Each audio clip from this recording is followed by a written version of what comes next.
Welcome to the current affair show. तो चलिए शुरू करते हैं आज के 21 अप्रैल 2023 के करंट अफेयर। यहाँ पर आपको मिलेंगे ओनली एग्ज़ाम रिलेटेड क्वेश्चंस, जो एग्ज़ाम के पॉइंट ऑफ व्यू से इम्पोर्टेंट क्वेश्चन है वही केवल आपको देखने को मिलेंगे, और उन सब से related further details. As you know slogan हमारा जब तक तोड़ेंगे नहीं, जब तक छोड़ेंगे नहीं, तो जब तक एग्ज़ाम क्रैक नहीं होगा, जब तक हम रेगुलर प्रैक्टिस करते रहेंगे। अगर आप चैनल पर नए हैं तो प्लीज़ सब्सक्राइब कीजिए, अच्छा लगा तो। अगर कुछ आपको डाउट है तो प्लीज़ कमेंट करके पूछिए, और आपको ऐसी फर्दर इम्पॉर्टेंट वीडियोस मैं हमेशा रेगुलर प्रोवाइड कराता रहूँगा। तो आज का मोटिवेशन सेशन, मोटिवेशन कोट देख लेते हैं क्या है, क्योंकि मोटिवेशन भी ज़रूरी होता है लाइफ में। Today is your opportunity to build the tomorrow you want. आज आपके पास अपॉर्चुनिटी है कल को बेहतर बनाने के लिए, तो इसीलिए रुकना नहीं, केवल चलते जाना है अपनी मंजिल की तरफ। हर रोज़ एक कदम, हर रोज़ 1%। अगर आप हर रोज़ 1% भी अपने आप में इम्प्रूवमेंट लाएंगे तो आई होप कि one day you will achieve all your dreams जो आपने देखी हुई है, और अपने माँ बाप का भी सपना साकार करेंगे। आई होप आपको थोड़ी मोटिवेशन मिली होगी इससे। तो keep learning new things and keep moving forward. तो आ जाते हैं अपने फर्स्ट क्वेश्चन पे। तो फर्स्ट क्वेश्चन है, who was honoured with Santokhba humanitarian award in April 2023। तो इसका राइट आंसर हो जाएगा सोनम वांगचुक। शायद आप सभी इस नाम से परिचित होंगे। तो अब जान लेते हैं इस अवार्ड के बारे में, and who is Sonam Wangchuk. अगर आपको नहीं पता है तो Sonam Wangchuk is an Indian engineer, innovator and education reformist. ये एक इंडियन इंजीनियर हैं, इनोवेटर हैं और एजुकेशनल रिफॉर्मिस्ट हैं। He is founding director of the students educational and cultural movement of Ladakh. Important हो जाता है कि इनके बायोग्राफी को जानने के पर्पज़ से ये इम्पोर्टेंट है। हु ही इज़, ये कौन है। which was founded in 1988 by a group of students who had been, in his own word, the victims of an alien education system foisted on Ladakh। तो इनके कुछ students थे, वो Indian education system जो लद्दाख में थी, एजुकेशन सिस्टम, वो उसके विक्टिम्स बोले जाते थे। तो उनका एक group educational cultural movement of Ladakh, ये एक मूवमेंट लद्दाख में स्टार्ट हुआ इन 2014। वांगचुक, हम क्यों वांगचुक जो है वाई वो न्यूज़ में क्यों आए, इतने फेमस क्यों है। एक तो 3 इडियट मूवी आप सबने देखी होगी, उससे पहले वो बहुत सारे काम कर चुके थे। तो 2014 में उन्होंने क्या किया, 2014 में उन्होंने स्टार्ट किया प्रोजेक्ट आई स्तूपा ही, जिसके अंदर वो सॉल्यूशन वाटर क्राइसिस जो भी वाटर क्राइसिस थे लद्दाख में, फार्मर्स के लिए प्लांटिंग जो मंथ होता है अप्रैल और मई, प्लांटिंग मंथ होता है लद्दाख में, उससे पहले आइस मेल्ट नहीं होती है। तो उसको मद्देनज़र रख के इन्होंने आई स्तूपा एक प्रोजेक्ट लॉन्च किया लद्दाख में, ताकि जो फार्मर्स को इरिगेशन और बाकी जो पानी की किल्लत ना हो और अच्छे से फार्मिंग लद्दाख में हो सके। तो जान लेते हैं थोड़ा इस अवार्ड के बारे में कि ये अवार्ड है क्या। तो द अवार्ड, ये जो अवार्ड है इसके अंदर 1 करोड़ पे दिया जाता है, and instituted in memories of SRK and SRKKF's foundation chairman Govind Dholakia's mother late Santokhba ढोकला। तो इनकी मदर, ये जो गोविंद ढोकलिया हैं, इनकी मदर के याद में ये अवार्ड रखा गया है। That's a good move. The award was presented to Sri Sonam Wangchuk on the death anniversary of Santokba ये जो इनकी मदर, उनके डेथ एनिवर्सरी के दिन ये अवार्ड दिया जाता है, on April 10, 2013 as an ceremony at hotel Zen in Ladakh.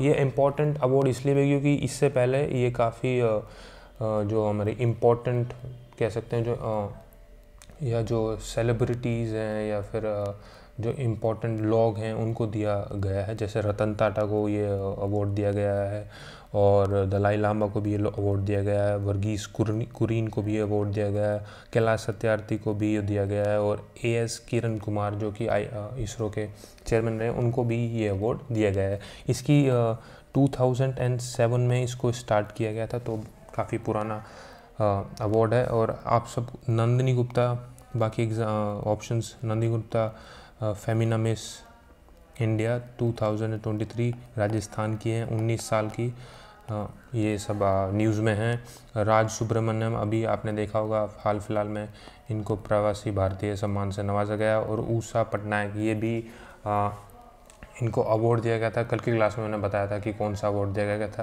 गया था। और आपका नेक्स्ट जो आप मुझको बताएंगे कि इनको कौन सा अवार्ड दिया गया है, कमेंट सेक्शन में प्लीज़।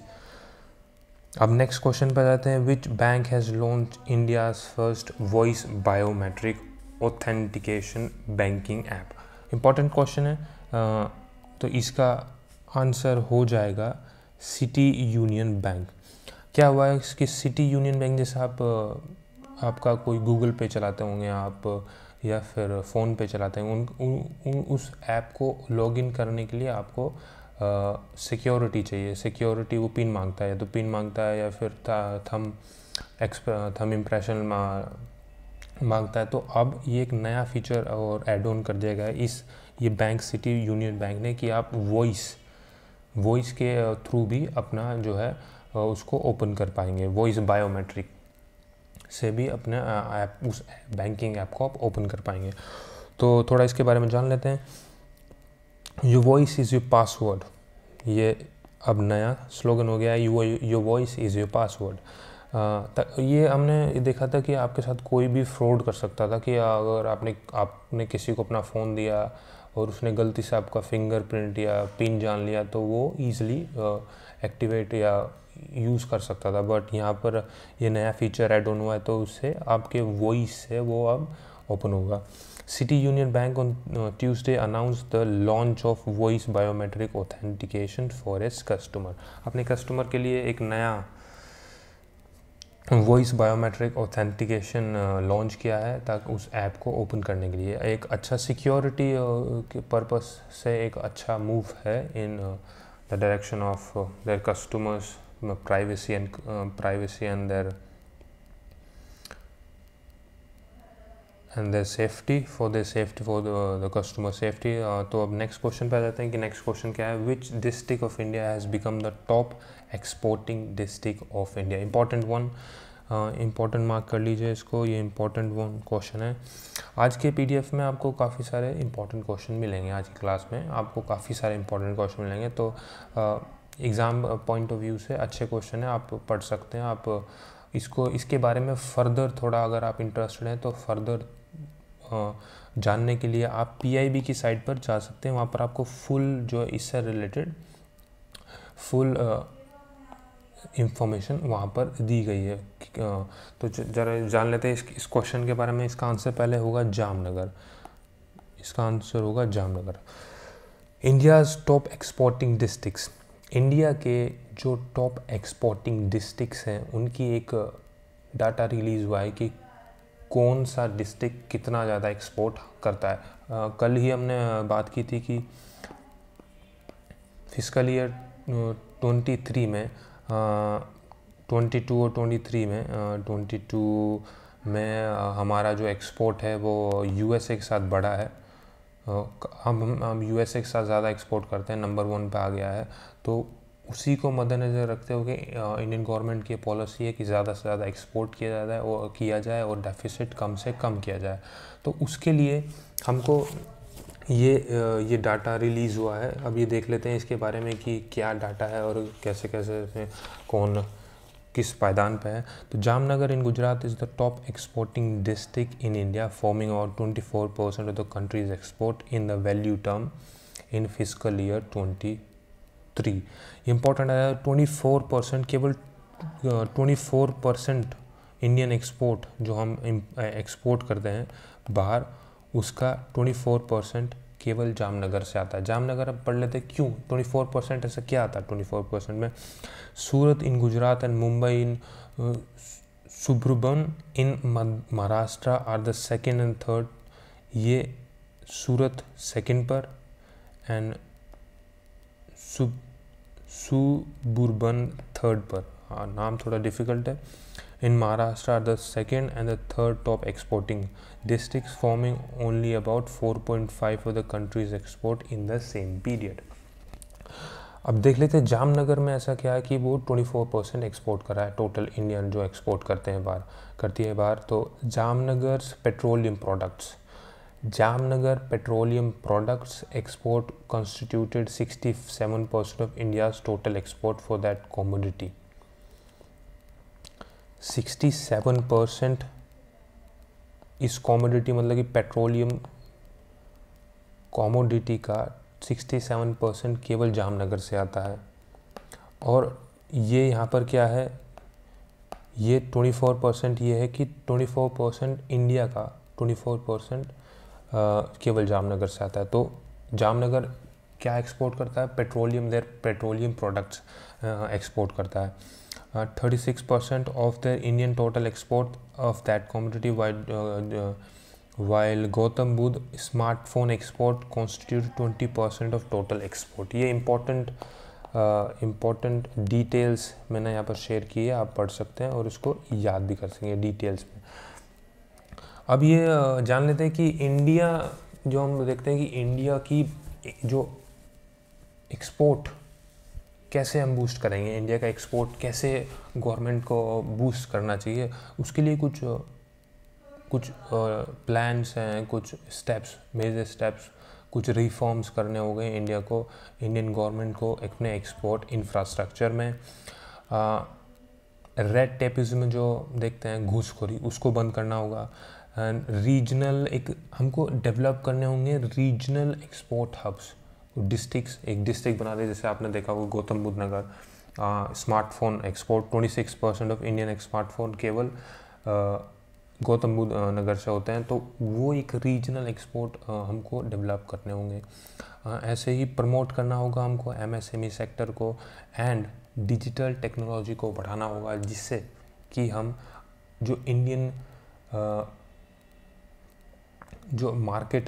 इंडियन मार्केट है वो बाहर तक फैले। डिजिटली हमको उसको स्प्रेड करना होगा ऑल अराउंड द वर्ल्ड, ताकि बाहर से लोग अट्रैक्ट होकर इंडिया का सामान बाहर मंगवाएं, या इंडिया के जो शॉप ओनर्स हैं वो बाहर एक्सपोर्ट करें। तो इसको इन सब पॉइंट को गवर्नमेंट को अप्लाई करना होगा, ताकि इंडिया का एक्सपोर्ट बढ़ सके और हम भी इस डेफिसिट से बाहर निकल सकें। ताकि हम, क्योंकि देखिए ये काफ़ी इम्पोर्टेंट हो जाता है, क्योंकि हमारा जो कुछ परसेंट जो GDP का है वो केवल ये इंपोर्ट करने में ही हम यूज़ कर देते हैं उस पैसे को। तो उस पैसे को इधर ना लगा के हम कंट्री के डेवलपमेंट में लगाएंगे तो ज़्यादा बेटर होगा। इसी पर्पज़ से ये इम्पोर्टेंट क्वेश्चन हो जाता है। ये इसकी आप डिटेल जो अगर आप इंटरेस्टेड हैं तो PIB पर आपको मिल जाएगी, वहाँ पर आपको आप पूरा पढ़ सकते हैं। ये मैंने कुछ पिक्चर शेयर की है, कुछ डिटेल्स और भी है। जामनगर 50.7, सूरत आ जाता है मुंबई का, सुब्रबन, उसके बाद मुंबई, फिर पुणे, फिर भरूच। तो इसीलिए ये लिस्ट है कि कितना percent. Top 20 district account about 50% of the export. ये जो 20 डिस्ट्रिक्ट्स हैं इनसे ही 50% एक्सपोर्ट हम करते हैं। वो तभी मैंने बोला था कि हमको रीजनल एक्सपोर्ट हब बनाने होंगे। हर एक स्टेट में कुछ रीजनल एक्सपोर्ट हब अगर हम बनाएंगे तो वहाँ से एक फेमस प्रोडक्ट उससे रिलेटेड वो ज़्यादा से ज़्यादा एक्सपोर्ट हो सके, उस रीजन को as a infrastructure, export infrastructure उस रीजन को डेवलप कर सकें उस रीजन में, ताकि हम ज़्यादा से ज़्यादा एक्सपोर्ट कर सकें, ना कि इंपोर्ट। ये एक और पिक्चर मैंने शेयर की, आप पढ़ सकते हैं अगर आप इंटरेस्टेड हैं तो। इसमें दिया है कि petrol product Jamnagar Gujarat 67% and precious stone and jewellery Surat Gujarat 36%, smartphone electronic Gautam Buddh Nagar Uttar Pradesh 26%, vehicles Kanchipuram Tamil Nadu 21%। ये कुछ important precious stone and jewellery कहाँ से एक्सपोर्ट होती है हमारे देश से, ये important rice wheat and cereals कहाँ से एक्सपोर्ट होती है, करनाल से, रायपुर, ईस्ट गोदावरी एंड कुछ ये कुछ और मेंशन है, तो ऐसा आप पढ़ सकते हैं अगर आप इंटरेस्टेड हैं। अच्छी डिटेल्स है ना। देखिए मैं ऐसे नहीं है कि मैं आपको 6 बजे प्रोवाइड करा दूं और उसमें आपको कुछ ना मिले। ये डिटेल अगर आप इसको इस PDF को बाद में भी गो थ्रू करेंगे, आपको एक एक डिटेल एग्ज़ाम रिलेटेड मिलेगी, तो इसलिए थोड़ा लेट हो जाता है, बाकी तो कुछ नहीं है। आपको मैं अच्छे से अच्छा मटेरियल प्रोवाइड करने का ट्राई करता हूँ और करता रहूँगा। नेक्स्ट क्वेश्चन बढ़ जाते हैं। List of cities that transacted digitally in the country was released, which city topped in it. Digital transaction हम शायद डेली करते होंगे अपनी लाइफ में, तो ये उस पर बेस्ड क्वेश्चन है कि डिजिटली किस सिटी में सबसे ज़्यादा ट्रांजैक्शन हुआ है, तो उसका आंसर होगा बेंगलुरु। बेंगलुरु में सबसे ज़्यादा ट्रांजैक्शन हुआ है, डिजिटल ट्रांजैक्शन हुआ है, तो ये सिटी टॉप पर है। इससे रिलेटेड डिटेल जान लेते हैं। Bengaluru has top the list of most digitalised cities accounting for highest card payment in the study conducted by payment solution company Roger पे। एक रोजर पे कंपनी है, आपने सुनी होगी, उसने ये स्टडी कंडक्ट कराई। उसमें ये पाया गया कि बेंगलोर सिटी है, वहाँ पर ज़्यादा पेमेंट और डिजिटल पेमेंट किया जाता है। एंड सेकंड पॉइंट है, according to the era of rising fintech report release by Razorpay software Bengaluru is followed by Hyderabad, Pune, Mumbai and Delhi. पहले पे आता है बेंगलोर, दूसरे पे फर्स्ट नंबर पे बेंगलोर, दूसरे नंबर पर हैदराबाद, तीसरे नंबर पर मुंबई और चौथे नंबर पर पुणे एंड फिर आता है दिल्ली, ये 5वें नंबर पे है। तो ये सब ये आपको कंफ्यूज करने के लिए दिए हुए थे ये सब ऑप्शन। तो ये top 5 digitalise state as per the report. Digitalise state में आएगा पहले नंबर पर कर्नाटका, दूसरे नंबर पर महाराष्ट्र, तीसरे नंबर तमिलनाडु, फिर आंध्र प्रदेश, फिर न्यू दिल्ली। ये स्टेट वाइज लिस्ट है। पहले नंबर पर कर्नाटका और सिटी पहले नंबर पर बेंगलुरु। नेक्स्ट क्वेश्चन पर आ जाते हैं। Where was the India's steel conference organised in April 2023। India steel conference, steel के बारे में जान लेते हैं। स्टील जो हमारा प्रोडक्शन है वो कितना है और हम कौन से नंबर पर आते हैं। स्टील प्रोडक्शन इंडिया का 118 मिलियन टन है और सबसे पहला आता है चाइना, फिर इंडिया एंड फिर जापान।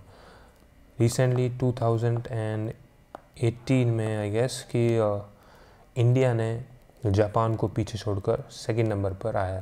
देखिए चाइना के बारे में ये इंटरेस्टिंग मैं पढ़ रहा था, उसमें इंटरेस्टिंग ये लगा कि चाइना जो है 1032 मिलियन टन स्टील प्रोड्यूस करता है और केवल 10% वो एक्सपोर्ट करता है, केवल 10%, और वो एक्सपोर्ट भी 50% से ज़्यादा है। वर्ल्ड जितना वो 10% वो एक्सपोर्ट करता है तो वो 50% से भी ज़्यादा है। मतलब कि वो 50% जो वर्ल्ड में जो एक्सपोर्ट करते हैं स्टील, उसमें 50% से ज़्यादा है। अब केवल 10%, केवल 90% वो अपने देश में ही उसको यूज कर लेता है। तो ये डिटेल है, तभी आप देख सकते होंगे कि चाइना जो है उसमें वहाँ पर इंफ्रास्ट्रक्चर इतनी तेज़ी से ग्रो होता है, क्योंकि वो स्टील आधे से ज़्यादा 90% अपने देश में ही यूटिलाइज़ कर लेता है। तो अब जान लेते हैं कि इंडिया स्टील कॉन्फ्रेंस कहाँ हुई। India's finish steel production has increased by, ये हुई मुंबई में। India's finished steel production has increased by over 6%, whereas globally steel production declined 4.2 calendar year 2022. 2022 में ओवरऑल इंडिया की फिनिश स्टील प्रोडक्शन 6% बढ़ी और बाकी ओवरऑल वर्ल्ड में 4.2% डिक्लाइन में गई. Steel consumption including export will be around 132 million tons to 135 million tons in 2024. ये कह रहे हैं minister of state of steel Faggan Singh Kulaste ये जो आप पीछे में देख सकते हैं, इन्होंने इनॉग्रेट किया इस इंडिया स्टील कॉन्फ्रेंस को. इन्होंने ये कहा है कि इंडिया का जो स्टील प्रोडक्शन है वो 132 मिलियन टन से हम 135 मिलियन टन 2024 में लेकर जाने का हमारा पूरा का पूरा प्लान है. तो अब देखते हैं कि लेट्स सी ये कितना सक्सेसफुल हो पाता है. तो इसका आंसर हो जाएगा मुंबई. और आपको याद रखना हो कि minister of state of steel कौन है और यूनियन मिनिस्टर ऑफ स्टील कौन है. Union minister of steel please आप सब कमेंट बॉक्स में बताएंगे कि कौन है और मैं आपको करेक्ट करूँगा अगर आप गलत होंगे तो. नेक्स्ट क्वेश्चन पर आते हैं. In which state Thawe festival was organise. देखिए फेस्टिवल हमेशा इंपॉर्टेंट रहे और एग्ज़ाम पॉइंट ऑफ व्यू से तो हर एक फेस्टिवल इंपॉर्टेंट होता ही होता है, क्योंकि एक सिग्निफिकेंस होता है हर एक फेस्टिवल का, क्यों मनाया जाता है, उससे रिलेटेड डिटेल्स, किस स्टेट में मनाया जाता है, ये सब एग्ज़ाम पॉइंट ऑफ व्यू से काफ़ी इंपॉर्टेंट है और बच्चे हमेशा इसमें कंफ्यूज रहते हैं.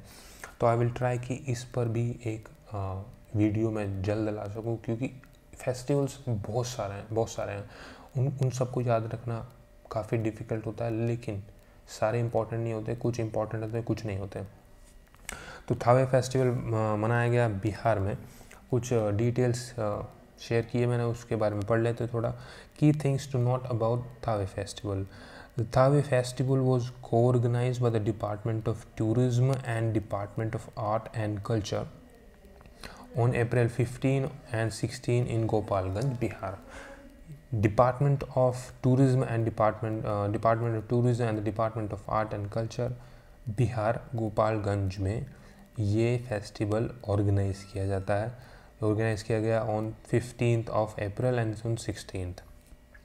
The festival's objective is to promote tourism in the region and encourage visitors to explore Thawe Durga मंदिर. थावे दुर्गा मंदिर को इसका ऑब्जेक्टिव ये है कि इस जो टेम्पल है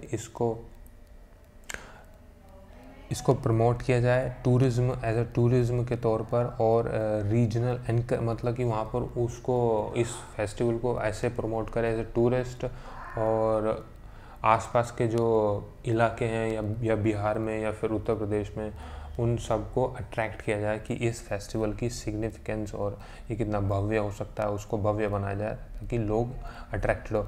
मैं पढ़ रहा था इसमें कुछ जो सेलिब्रिटीज़ हैं वो भी आए हुए थे.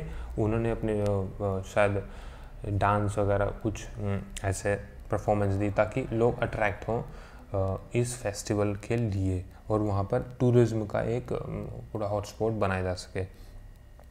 हर साल मनाया जाता है 2022 से ये फेस्टिवल. गोपालगंज नाम ये याद रखिएगा, कहाँ मनाया जाता है, गोपालगंज बिहार में ये मनाया जाता है वही फेस्टिवल. नेक्स्ट आ जाते हैं.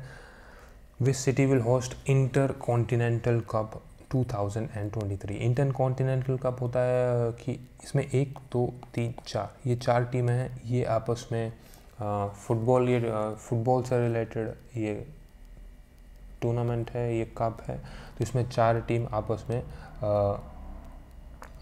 खेलती हैं. ये 4 टीमों का टूर्नामेंट है. अब देख लेते हैं कौन कौन सी टीम होती है.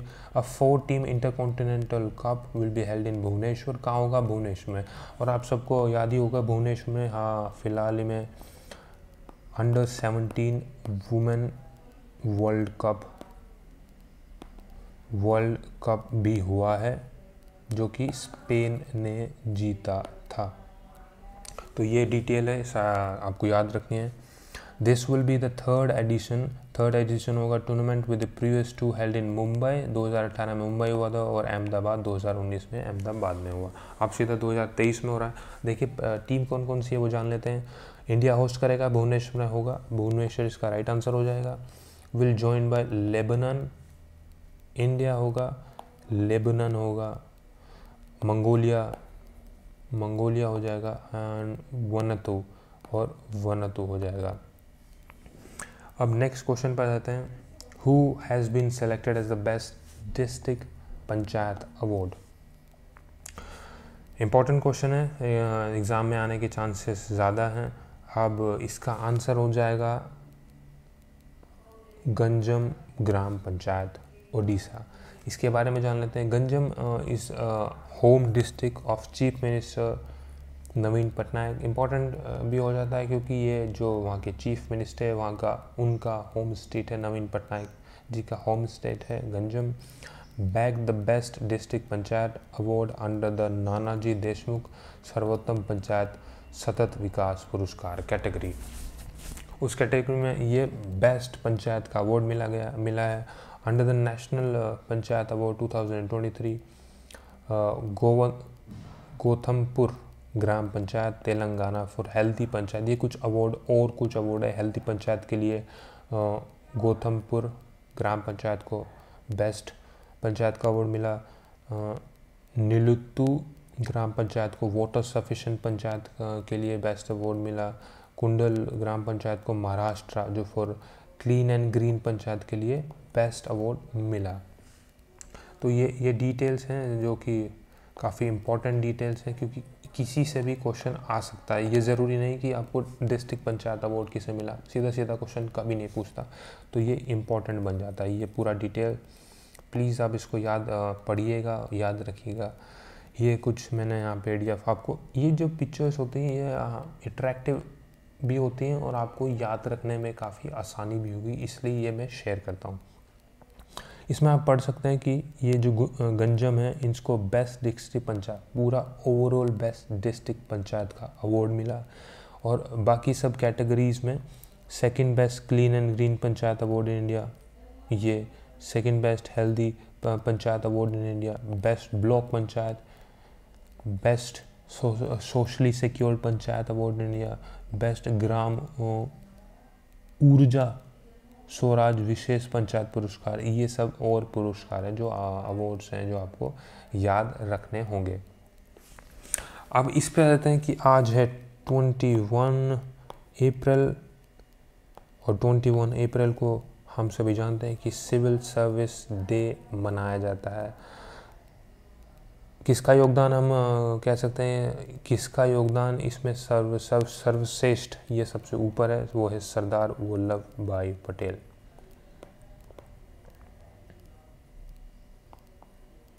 काफ़ी इम्पोर्टेंट है। इस सिविल सर्विस डे को की फाउंडेशन सरदार वल्लभ भाई पटेल के द्वारा ही रखी गई थी। इसके बारे में थोड़ा जान लेते हैं कि ये है क्या, मनाया क्यों जाता है, उसके सिग्निफिकेंस, ऑब्जेक्टिव्स एंड इस दिन पर क्या क्या होता है। Civil service day is annually observed on 21 April in India to highlight the achievements and work of the national civil servants. जो हमारे नेशनल जो सिविल सर्वेंट्स होते हैं उनके जो सर्वश्रेष्ठ कार्य या फिर कह रहे थे उनकी अचीवमेंट, उनके काम के प्रति या फिर उनके जो अच्छे काम उन्होंने किए हैं उनके अचीवमेंट को हम ऑनर करने के लिए ये अवार्ड देते हैं ताकि वो अच्छा ये काम करते रहें और हमारा देश तरक्की करते रहे। The day commemorates an important historical events when Sardar Vallabhbhai Patel addressed the civil servant as the steel frame of India। देखिए थ्री पिलर बहुत ज़्यादा इम्पोर्टेंट होते हैं किसी भी देश को चलाने के लिए, किसी भी देश की गवर्नमेंट को चलाने के लिए या फिर इसको चलाने के लिए सबसे इम्पोर्टेंट चीज़ें होती हैं। सबसे पहले हो जाता है लेजिस्लेचर,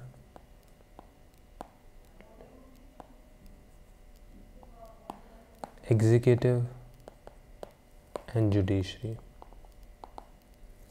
अगर लेजिस्लेचर लॉ बनाता है तो एग्जीक्यूटिव जो होता है वो उसको इम्प्लीमेंट करने के लिए हेल्प करता है। तो अगर वो इम्प्लीमेंटेशन अच्छे से ना हो पाए तो फिर देश में जो भी हम जितने भी स्कीम्स देख सकें वो इम्प्लीमेंट कैसे होता है, ये वो एग्जीक्यूटिव जो सिविल सर्वेंट जो होते हैं वही हेल्प करते हैं गवर्नमेंट की इन सबको इम्प्लीमेंट करने के लिए। तो इसीलिए सरदार वल्लभ भाई पटेल जी ने कहा कि स्टील फ्रेम ऑफ इंडिया, इनको स्टील फ्रेम ऑफ इंडिया का नाम दिया गया इन 1947 में। National civil service day is devoted to all people who work in the civil service to honour their outstanding contribution. ऐसे मैंने पहले बताया कि जो सिविल सर्वेंट्स हैं उनका आउटस्टैंडिंग कॉन्ट्रीब्यूशन देश के डेवलपमेंट में उसको प्रोत्साहन देने के लिए ये अवार्ड रखा गया है, ताकि वो उनको और मोटिवेशन मिले, अच्छा काम कर सकें और देश आगे हमारा तरक्की कर सके। अब सरदार वल्लभ भाई पटेल के बारे में जान लेते हैं। सरदार वल्लभ भाई Patel was born in Nadiad, Gujarat on 31st of October 1875 और 31st of October को हम unity day as a unity day मनाते हैं। सरदार वल्लभ भाई Patel awarded his name. Sardar कहाँ से मिला आप सबको पता ही होगा, नहीं पता तो सरदार नाम उनको बारडोली की जो महिला थी वहाँ पर गए थे, ये एक आंदोलन में हिस्सा लेने, वहाँ की महिलाओं ने इनको ये नाम दिया सरदार। सरदार मतलब होता है चीफ और मुखिया। His birth anniversary is officially celebrated national unity day. जो 31 ऑफ अक्टूबर है ये हम नेशनल यूनिटी डे के तौर पर भी मनाते हैं और यहीं से आइडिया आया सिविल सर्विस डे का। तो आज 21 of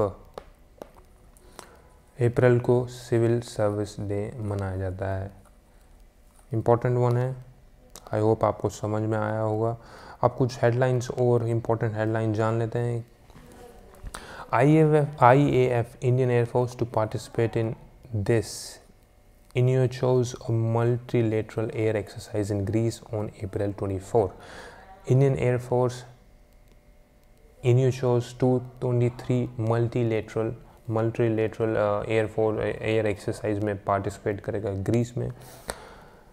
Multilateral air exercise hosted by the Hellenic Air Force.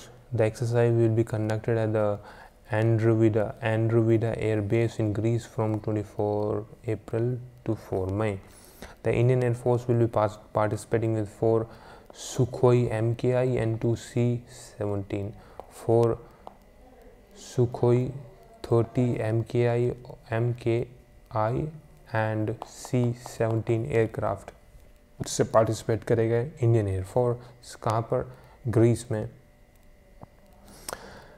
24 से लेकर 4 मई तक ये एक्सरसाइज चलेगी। अब नेक्स्ट आते हैं मिज़ोरम। अगेन हैप्पीनेस, आप important word in today's world. Happiness state, happiest state. अभी एक रिपोर्ट आई है, एक स्टडी हुई है, ये स्टडी की है राजेश के पिलानी ने, प्रोफेसर हैं ये। इन्होंने एक रिपोर्ट प्रिपेयर की है, राजेश के पिलानी ने, ये प्रोफेसर है, इन्होंने एक रिपोर्ट प्रिपेयर की है कि Mizoram has attain 100% literacy rate. 100% literacy rate की तरफ हाँ मिज़ोरम बढ़ रहा है और मिज़ोरम को इन्होंने डिक्लेयर किया है हैप्पीएस्ट स्टेट इन इंडिया।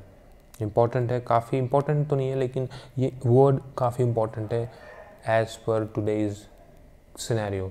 जिस तरह से हम स्ट्रेस से ग्रस्त होते जा रहे हैं, टेंशन, एंग्जियस, आपा खो देना, ये सब इसके बीच ये एक अच्छी खबर है कि जो नॉर्थ ईस्ट स्टेट है मिज़ोरम, वहाँ पर हैप्पीएस्ट स्टेट उसको एज पर स्टडी घोषित किया गया है। तो इसको इंडियन गवर्नमेंट को उसको काफ़ी सीरियसली लेना होगा और हमको एक हैप्पी स्टेट की तरफ बढ़ना होगा। मनरेगा नेक्स्ट आ जाते हैं। मनरेगा tops in person generation for 4th year in a row. मनरेगा आप सभी जानते हैं कि मनरेगा 100 डेज़ का एम्प्लॉयमेंट गारंटीड प्रोग्राम है। तो राजस्थान लगातार 4 साल से इस पर टॉप करता है। वो ये एक न्यूज़ आर्टिकल है, इसमें लिखा है कि कैसे राजस्थान हमेशा टॉप करता है।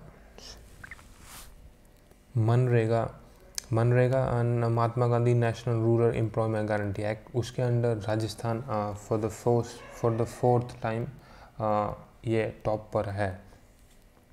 नेक्स्ट आ जाते हैं कर्नाटका पोल से रिलेटेड एक इम्पॉर्टेंट न्यूज़ आई है कि वोट फ्रॉम होम, ये नया इनिशिएटिव है इलेक्शन कमीशन का कि वोट फ्रॉम होम ऑप्शन अब प्रोवाइड किया जाएगा 2 कैटेगरी के लोगों को, जो कि 80 साल से ऊपर के और जो फिज़िकली जो PWD जो फिज़िकली हैंडीकैप्ड है उनको ये वोट फ्रॉम होम की सुविधा दी जाएगी। अब इसमें होगा क्या कि वोट फ्रॉम होम में होगा क्या कि ये नहीं है कि जो 80 साल से ऊपर के जो फिज़िकली हैंडीकैप्ड हैं उन सबको वोट फ्रॉम घर से ही मत देने का अधिकार प्रदान किया, लेकिन इसमें क्या होगा, कैसे होगा, 80 साल से जो ऊपर के लोग हैं, जो इलेक्शन कमीशन के कुछ अधिकारी नियुक्त होंगे वो घर जाएंगे, उन जो 80 साल से ऊपर के लोग हैं उनसे वोट लेकर आएंगे, मतलब कि उनसे वो वहीं पर वोट डलवाया जाएगा घर पर ही अधिकारियों के संरक्षण में। और जो फिज़िकली जो चैलेंज जो लोग हैं उनके लिए 2 ऐप शायद लॉन्च है इलेक्शन कमीशन के। सक्षम एक ऐप है, सक्षम ऐप, उसके थ्रू ये वोट डाल सकेंगे। और एक और ऐप है सुविधा ऐप में, जो कि क्या होगा कि जिसको रैली करनी है, जिसको कोई परमिशन लेनी है, वो सब ऐप पर जाकर वहाँ पर परमिशन सीख कर सकता है कि हमको ये परमिशन चाहिए कि हमको यहाँ रैली करनी है, तो उसके लिए एक सुविधा ऐप भी इलेक्शन कमीशन का है। तो अब डिजिटलाइज हो रहा है सब चीज़, तो इलेक्शन कमीशन भी डिजिटलाइज हो रहा है, तो वो ये सब आपको देखने को मिलेगा।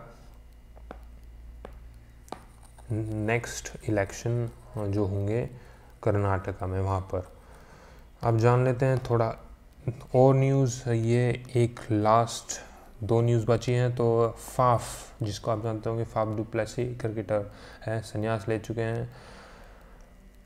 इनकी बुक आएगी 28 अक्टूबर को, ऑटोबायोग्राफी आएगी। वहाँ पर जो भी इनके क्रिकेटिंग एक्सपीरियंस है उसमें इस बुक में शेयर करेंगे। तो देखते हैं कि क्या ये खुलासा करते हैं नए, क्या क्या क्रिकेट में होता है, कैसे चीज़ें होती हैं, वो सब आपने को देखने को मिलेगा 28 अक्टूबर को। लास्ट न्यूज़ आया था कि इंडिया जो है रशिया से फरवरी 2023 में इंडिया ने रशिया से सबसे ज़्यादा चीपेस्ट, और हम कह सकते हैं कि सबसे ज़्यादा ऑयल इंपोर्ट किया है। ये न्यूज़ हम पहले भी पढ़ रहे थे इंटरनेशनल रिलेशन में कि कैसे इंडिया जो पहले ऑयल लेता था यूएस और बाकी सब वेनेजुएला से भी लेते थे हम पहले, फिर हम जो डायनामिक्स होते हैं वो चेंज होते रहते हैं, तो इसलिए इंडिया ने अडॉप्ट किया, क्योंकि रशिया यूक्रेन वॉर की वजह से रशिया ने हमको ऑफ़र किया कि सस्ता तेल ऑन लो रेट, तो हमने वो एक्सेप्ट किया। और हम इन फरवरी 2023 में सबसे ज़्यादा ऑयल जो है हमने रशिया से इंपोर्ट किया। थोड़ा यहाँ जान लेते हैं कि रशिया से 35%, यूएई से 8.8%, यूएस से 5.4%, सऊदी से 14% और इराक से 20.4% ऑयल परचेज करते हैं। तो इसी के साथ ये सब थे आज के current affair, and I hope आपको समझ में आया होगा। और आपसे मेरे 2 क्वेश्चन ये हैं कि आज के 2 क्वेश्चन जो शायद आपको क्वेश्चन ऑफ द डे मैं कह सकता हूँ, ये इम्पॉर्टेंट क्वेश्चंस हैं। ये कलबेलिया डांस, ये आपको बताना है कि कलबेलिया डांस ये किस स्टेट का डांस है, एंड एशियन गेम्स 2013 कहाँ पर होंगे। कौन होस्ट करेगा इनको एशियन गेम में। प्लीज़ इन जो भी ये वीडियो देखे प्लीज़ इन सब के आंसर दीजिएगा। और thank you for watching this video. और मैं आशा करता हूँ आप हमेशा खुश रहेंगे। जय हिंद,